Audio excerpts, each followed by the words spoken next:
Cover करेंगे।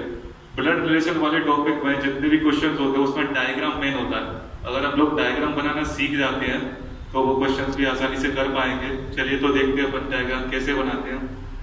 दो व्यक्तियों के बीच में संबंध, उसके पूरे पारिवारिक संबंध और जितने भी रिश्तेदारियां वो संबंध बनाए जाते हैं ब्लड रिलेशन में। तो चलिए हम स्टार्ट करते हैं। मान लीजिए कोई लड़का है राघव, ठीक है, कोई लड़का है राघव। अब हमको इसका रिलेशन बनाना है इसके पिताजी के साथ। हम डायग्राम कैसे बनाएंगे? पिता को हमेशा लिखा जाता है पुत्र के ऊपर। तो राघव पुत्र हुआ तो पिता कहाँ आएंगे? ऊपर। पिता या माता जो भी है वो पुत्र या पुत्री के ऊपर आएंगे। अब इनके जो माता या पिता होंगे यानी दादा दादी या नाना नानी, तो पिताजी के ऊपर आ जाएंगे दादा दादी और माता जी के ऊपर आएंगे नाना या नानी। चलिए ये हुई हमारी बात क्लियर। कोई लड़का राघव, अगर उसका रिलेशन बताना है उसके पिताजी के साथ तो पिताजी कहाँ आएंगे? ऊपर या माता जी ऊपर। फिर दादा दादी से रिलेशन बताना है तो पिता के ऊपर दादा या दादी और माता के ऊपर नाना या नानी। चलिए अब अगर रिलेशन बताना है बहन या भाई का, तो मान लीजिए राघव का कोई भाई या बहन है तो उसको बिल्कुल इसकी सीध पे बराबरी पे एक सिंगल लाइन खींच देना है और उससे आप डिनोट करोगे भाई या बहन को। तो जो राघव के भाई या बहन का रिलेशन बताना तो उसी लेवल पे एक सिंगल लाइन खींच के आप बहन या भाई को बता दोगे। जो सिर्फ बताना है, अगली बार जब क्वेश्चन लिखोगे तब उसमें जो नाम दिया वो नाम का नाम ही लिखना, ठीक है। सिर्फ इतने से अपन को पता चल जाएगा रिलेशन किसका, भाई का है, बहन है, जो भी रिलेशन है वो इस लाइन से पता चल जाएगा हमको, ठीक है। चलिए भाई, अगर हमको पत्नी का रिलेशन बताना है तो पत्नी का रिलेशन कैसे बनाएंगे? उसी लेवल पे, जिस लेवल पर राघव है उसी लेवल पर हम बताएंगे पत्नी का रिलेशन। लेकिन निशान ध्यान रखना किसका लगाओगे आप? बराबर का, ठीक है भाई। आप समझ लीजिए पति और पत्नी बराबर है एक दूसरे के लिए, तो राघव के बराबर का निशान लगाओगे आप और पत्नी को डिनोट कर दोगे। मतलब जहां पे बराबर का निशान लगेगा वहीं पे आपको क्लियर हो जाएगा रिलेशन किसका, पति पत्नी का। सिंगल लाइन से आप डिनोट करोगे तो आपको पता चल जाएगा रिलेशन किसका, भाई बहन का। ऊपर ले जाओगे तो क्या हो जाएगा, पिता या माता, और ऊपर जाओगे दादा दादी या नाना नानी। चलिए नीचे ले आते हैं अपन, राघव से नीचे। तो अब बात करेंगे तो वो आएंगे राघव के पुत्र या पुत्री, ठीक है। अभी ध्यान देना, अभी क्या हुआ था, जो राघव खुद पुत्र था इसलिए मैंने यहाँ पे लिख दिया था। अब मैं इसको हटा देता हूं। अब मैं बात करता हूं राघव के पुत्र या पुत्री की, तो वो कहाँ आएंगे? नीचे आएंगे। अब मैं राघव के चाचा या चाची की बात करूं तो वो कहाँ पे आएंगे? जहां पे पहले अपन को पिताजी बनाने पड़ेंगे ऊपर, और पिता से सीधी लाइन खींच लेंगे तो वो आ जाएंगे चाचा या बुआ। कौन आ जाएंगे? चाचा या बुआ। क्योंकि अपन को पता है पिताजी के भाई या बहन कौन होते हैं? चाचा और बुआ होते हैं। और ठीक इसी तरीके से जब माता से रिलेशन बताएंगे तो कौन आएंगी? मामा या मौसी, ठीक है भाई। क्लियर हुआ? फिर से देख लीजिए एक बार, पूरा का रिलेशन देख लीजिए। चलिए एक रिलेशन और देख लीजिए, पर पूरा मैं क्लियर करता हूं शुरू से। राघव की अब भतीजे रह गए हो तो वो कहां पे आएंगे? ये भाई। तो जो भाई के नीचे कौन आएंगे? भतीजा या भतीजी। यानी पहले भाई बनाना पड़ेगा, उसके नीचे आएंगे भतीजा या भतीजी। और राघव के अगर भांजे और भांजी आते तो वो किसके नीचे आएंगे? बहन के नीचे। तो वो भांजा या भांजी। तो एक बार जब पूरा का पूरा डायग्राम बनाना आप देख लीजिए कैसे बना सकते हैं। जैसे किसी आदमी की बात हो रही है राघव की, तो राघव के अगर पुत्र पुत्री के बारे में बताना है तो वो कहां पे आएंगे? नीचे आएंगे। माता या पिता के बारे में बताना है तो वो कहां आएंगे? ऊपर आएंगे। अब दादा दादी के बारे में बताना है तो वो कहां आएंगे? पिताजी के ऊपर आएंगे। अगर नाना नानी के बारे में बताना है तो वो कहां आएंगे? माता के ऊपर आएंगे, नाना नानी।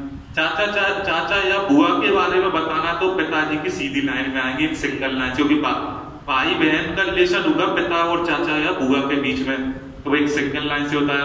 मामा और मौसी का बताया तो माता के साथ में एक सिंगल लाइन से डिनोट कर दिया अपन ने। अब राघव की पत्नी का रिलेशन बताना है तो किससे बताओगे आप? बराबर का निशान लगा के, पति पत्नी के बीच बराबर निशान लगा के। अगर राघव का भांजे भांजी का रिलेशन बताना है तो कैसे बताओगे? पहले बहन पे जाओगे और बहन के बच्चे कौन हुए? भांजे भांजी।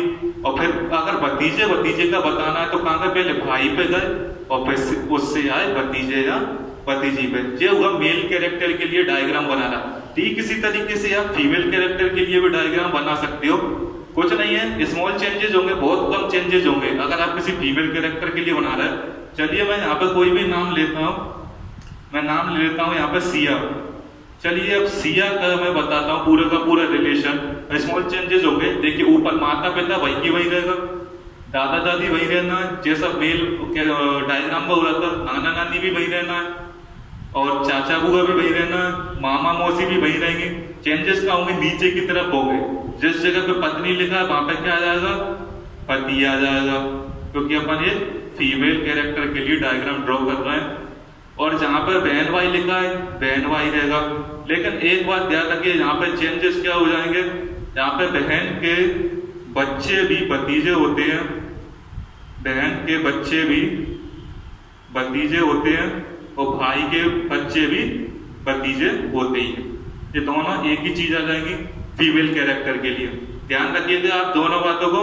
भाई के लिए क्या हो गया था? यहाँ पे भांजे भांजे हुए थे बहन के लिए, लेकिन एक लड़की के लिए आप मतलब एक लेडी कैरेक्टर के लिए डायग्राम ड्रॉ कर रहे हो तो यहाँ पे क्या आएंगे? दोनों ओर भतीजे या भतीजी आएंगे। इस तरीके से आप डायग्राम को ड्रॉ कर सकते हो ब्लड रिलेशन के लिए। ब्लड रिलेशन बहुत आसान टॉपिक है, बस क्या डायग्राम के लिए होना चाहिए उसके लिए, तो वो मैंने आपको यहाँ पे बता दिया। और किसी भी तरीके के सवाल बने ब्लड रिलेशन में कोई ज्यादा दिक्कत आती नहीं है। किसी भी तरीके के वर्ड, थोड़े से वर्ड्स अभी अपन सीखेंगे, बस डायग्राम बनाना ये था। अब थोड़ा सा वर्ड सीख लेते हैं अपन, ब्लड रिलेशन की थोड़ी सी वोकैबुलरी देख लेते हैं।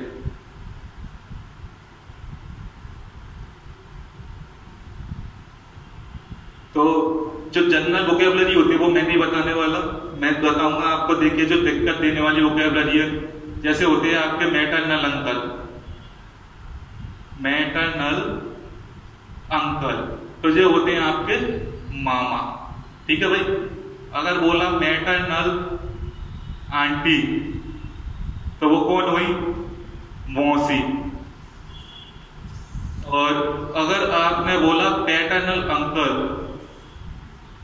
पैटर्नल अंकल तो ये हुए चाचा। और अगर बोला पैटर्नल आंटी तो ये हुई बुआ। और बात की जनरल वोकैबुलरी तो आप जानते ही हो। जैसे पिताजी के लिए आप क्या यूज करोगे? फादर यूज करोगे। माँ के लिए क्या यूज करोगे? मदर। कभी कभी क्या होता है हिंदी इंग्लिश का कॉम्बो आ जाता है, बहन के लिए सिस्टर आ जाता है। साला या साली के लिए क्या करोगे? ब्रदर या सिस्टर इन लॉ। क्या करोगे? ब्रदर या सिस्टर इन लॉ। ठीक है भाई। और ये वही आपकी वोकैबुलरी। मेन चीज ये जो दिक्कत दी जाती है कल के maternal uncle, maternal aunty, paternal uncle, question आते हुए भी थोड़ा सा कंफ्यूज हो जाते हैं तो गलत हो जाता है। बाद बाकी मेन तो उसमें क्या होता है? डायग्राम बनाने वाला होता है। ग्रैंडफादर आप जानती हो दादाजी को बोलते हैं, ग्रैंडसन किसको बोलेंगे? पोता या पोती को बोलेंगे। और आप ध्यान रखिएगा थोड़ी सी और वोकैबुलरी होती है आपकी कि जो पोती होती है तो पोती को आप नातनी भी बोल देते हैं, रीजनिंग में बोल देते हैं, एक ही वर्ड यूज कर लेते हैं दोनों के लिए। और पोता होता है तो पोता को नाती भी बोल देते हैं, है ना। पति पत्नी का जो जोड़ा होता है, पति पत्नी का जो जोड़ा होता है उसको बोला जाता है दंपत्ति। क्या बोला जाता है भाई? दंपत्ति। तो ये कुछ ध्यान रखने वाली चीजें हैं, बाद बाकी कोई बड़ा टॉपिक नहीं ब्लड रिलेशन। ठीक है भाई। आई होप आपको समझ में आ गया होगा। All the best. आप प्रैक्टिस कीजिए। अब इसके बाद क्वेश्चंस की प्रैक्टिस कीजिए। किसी भी बुक में से प्रैक्टिस लगाइए। कोई डाउट हो तो कमेंट कीजिएगा, बिल्कुल मैं रिप्लाई करूंगा। Thank you.